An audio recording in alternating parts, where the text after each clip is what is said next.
أعوذ بالله من الشيطان الرجيم بسم الله الرحمن الرحيم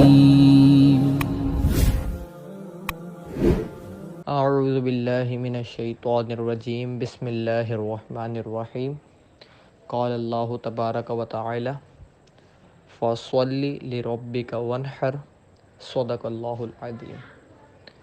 اللہ تبارک و تعالی قرآن مجید میں ارشاد فرماتا ہے، پس نماز پڑھو اپنے رب کے لیے اور قربانی کرو۔ سب کے علم ہے عید قرباں بہت جلد آنے والی ہے اور مسلمان اس کی تیاریوں میں لگے ہوئے ہیں۔ بعض افراد عید قربان کے لیے مخصوص جانور لے کر آ گئے ہیں، بعض لوگ لینے کے لیے جا رہے ہیں۔ اس کی جو تیاری ہوتی ہے وہ کر رہے ہیں سب اپنے اعتبار سے۔ عید قربان ہر اس مسلمان پر فرض ہے جو صاحب استطاعت ہو، یعنی کہ استطاعت رکھتا ہو۔ اس کی کچھ کنڈیشنز ہیں، جب وہ کنڈیشن اس مسلمان میں پائی جائیں گی تو قربانی اس پر واجب ہو جائے گی۔ اس کی سیم ٹو سیم کنڈیشنز اب زکوٰۃ والی ہیں۔ زکوٰۃ میں جو چیزیں جو شرائط پائی جاتی ہیں وہ تمام کی تمام قربانی کے لیے بھی ہوں گی۔ بس اس میں ایک شرط یہ ہے کہ مال پر پورا سال گزرنا لازم ہو، لیکن قربانی کے لیے ایسا نہیں ہے، بلکہ ایام نحر یعنی کہ جو قربانی کے دن ہیں ان دنوں میں اگر کسی کے پاس اتنا مال آ جائے کہ وہ غنی ہو جائے، یعنی کہ صاحب استطاعت ہو جائے، تو پھر اس پر قربانی واجب ہو جائے گی۔ قربانی حضرت ابراہیم علیہ السلام کی سنت ہے، لیکن مسلمان صاحب استطاعت ہوگا تو اس پر واجب ہو جائے گی۔ اگر وہ کرے گا تو اللہ تبارک و تعالیٰ اس کو ثواب عطا فرمائے گا، نہیں کرے گا تو وہ گناہ گار ہوگا۔ اب قربانی کا واقعہ آپ سب کو معلوم ہے کہ حضرت ابراہیم علیہ السلام نے اپنے صاحبزادے حضرت اسماعیل علیہ السلام کو قربان کیا اللہ تبارک و تعالیٰ کے حکم پر عمل کرتے ہوئے۔ یہ واقعہ ہے جو سب کو معلوم ہے۔ اس واقعے سے ہمیں کیا سیکھنے کو ملتا ہے اور ہم نے کیا سیکھا؟ آج تک تو ہم صرف اللہ تبارک و تعالیٰ کی راہ میں قربانی کرتے ہیں، یعنی کہ مخصوص جانور خریدتے ہیں اور ایام نہار میں اس کو قربان کرتے ہیں۔ یہ بہت ثواب کا کام ہے اور اللہ تبارک و تعالیٰ اس کے بدلے بہترین اجر عطا فرمائے گا، اس میں کوئی شک نہیں ہے۔ لیکن کیا اس واقعے سے صرف ہمیں اللہ تعالیٰ کی راہ میں جانور قربان کرنے کا سبق ملتا ہے یا کچھ اور بھی؟ اس واقعے سے ہمیں اللہ تعالیٰ کی راہ میں جانور ذبح کرنے کے ساتھ ساتھ بہت ساری چیزیں سیکھنے کو ملتی ہیں، جن میں سے میں چند ایک آپ کے سامنے پیش کروں گا۔ نمبر 1، ہمیں اس واقعے سے یہ سیکھنے کو ملتا ہے کہ اللہ تبارک و تعالیٰ کا حکم آ گیا تو اس کے بعد ہم نے سب کچھ چھوڑ دینا ہے، سب کچھ قربان کر دینا ہے۔ اب وہ چیز ہمارے بہت دل کے قریب ہے، ہمیں پسند نہیں ہے کہ ہم اس کو اللہ کے راہ میں کیا کہتے ہیں قربان کر دیں، یا ہماری عقل میں نہیں آتی، لیکن ہم نے وہ قربان کرنا پڑے گی۔ کیوں؟ کیونکہ اللہ تعالیٰ کا حکم آ گیا۔ سب سے زیادہ محبوب شے اللہ تعالیٰ کی راہ میں قربان کرنا، یہ ہمیں اس واقعے سے سیکھنے کو ملتا ہے۔ جیسے کہ حضرت ابراہیم علیہ السلام نے اپنے سب سے زیادہ محبوب شے کو اللہ تعالیٰ کی راہ میں قربان کیا، وہ کیا؟ حضرت اسماعیل علیہ السلام، جو کہ آپ کو بہت مدتوں کے بعد ملے تھے۔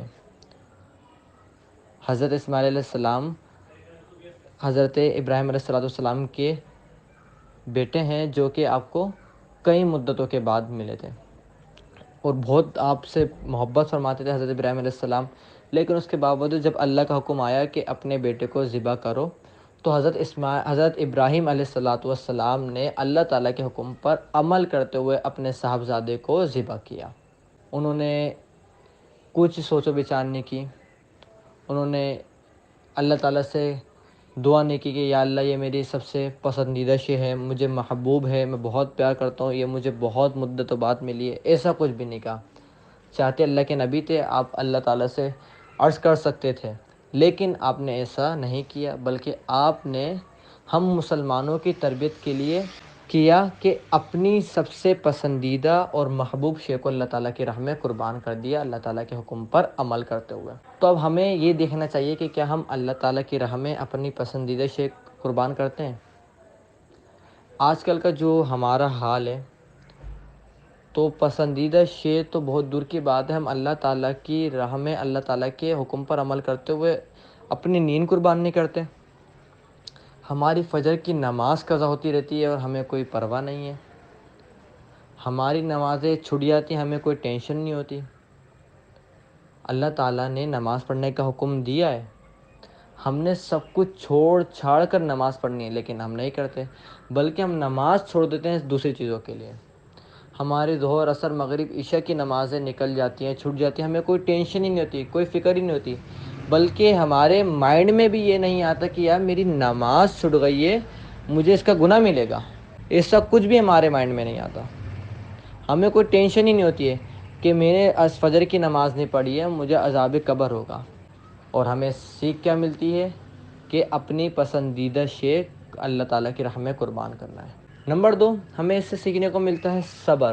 آپ دیکھیں حضرت اسماعیل علیہ السلام کی قربانی، جب ایک والد اپنے بیٹے کو ذبح کرے گا، ایک والدہ کو پتہ ہوگا کہ میرا بیٹا ذبح ہونے والا ہے، تو ان کی کیا کیفیت ہوگی سوچیں۔ لیکن ان دونوں کو پتہ تھا کہ یہ اللہ تعالیٰ کا حکم ہے، تو آپ دونوں نے صبر کیا، گڑ گڑائے نہیں، روئے نہیں، اللہ تعالیٰ کی بارگاہ میں درخواست پیش نہیں کی کہ یا اللہ تو ہم سے کچھ اور کام لے، نہیں، بلکہ آپ نے صبر کیا۔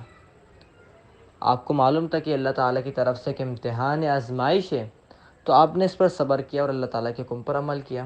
اور وہیں ساتھ ساتھ دیکھیں آپ حضرت اسماعیل علیہ السلام نے بھی کتنا صبر کیا کہ آپ کو معلوم تھا کہ میرے والد صاحب مجھے ذبح کرنے کے لیے لے کے جا رہے ہیں، لیکن آپ نے اف تک نہیں کہا کہ مجھے کیوں لے کے جا رہے ہو، میری کیا غلطی ہے، کچھ بھی نہیں کہا۔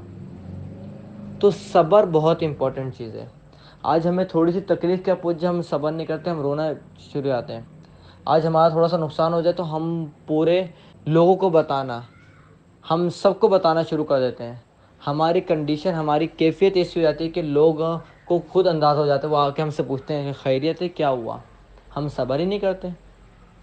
ہونا تو یہ چاہیے تھا کہ اگر کوئی تکلیف آئے تو ہم اللہ تعالیٰ کی بارگاہ میں دعا کریں اور خاموشی سے صبر کریں، یہ سوچیں کہ یار یہ اللہ تعالیٰ کی طرف سے ایک آزمائش ہے، امتحان ہے، انشاءاللہ بہت جلد اللہ تبارک تعالیٰ سب کچھ ٹھیک کر دے گا۔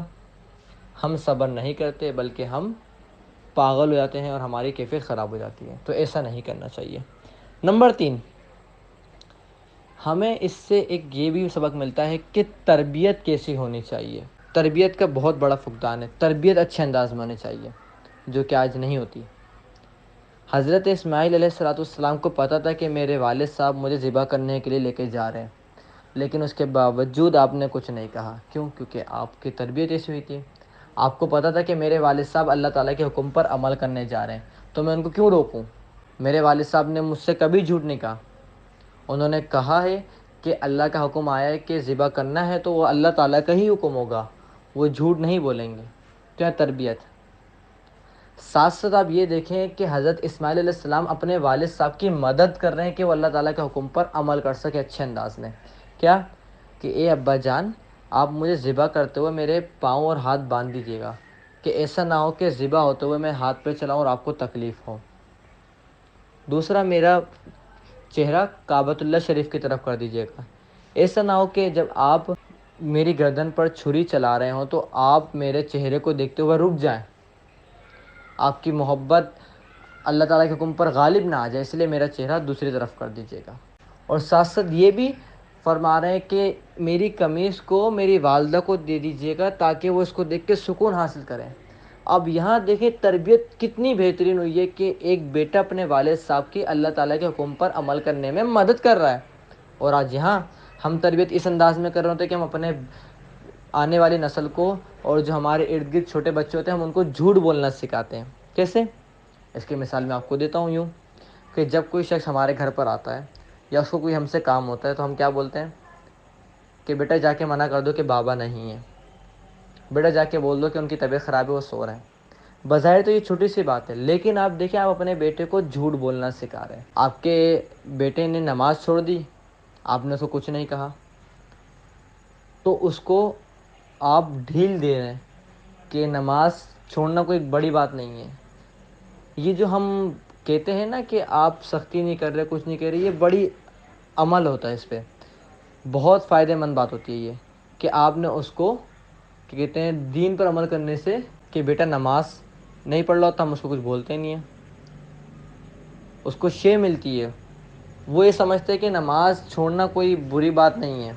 اگر ہم اس کو اسی وقت ڈانٹیں کہ آپ نے نماز کیسے چھوڑی، نماز بہت امپورٹنٹ ہے، تو پھر اس کو نیکسٹ ٹائم یہ خیال ہوگا کہ نماز نہیں چھوڑنی، نماز سب سے زیادہ امپورٹنٹ ہے، لیکن ہم ایسا نہیں کرتے۔ ہمارا بچہ ہمارے سامنے بڑوں سے بدتمیزی کر رہا ہوتا ہے اور ہم کچھ نہیں بولتے، ہم کیا بولتے ہیں کہ یار بڑے بھی تو اس طرح کی باتیں کریں گے تو چھوٹے سے جواب دیں گے، نہیں ایسا نہیں ہونا چاہیے۔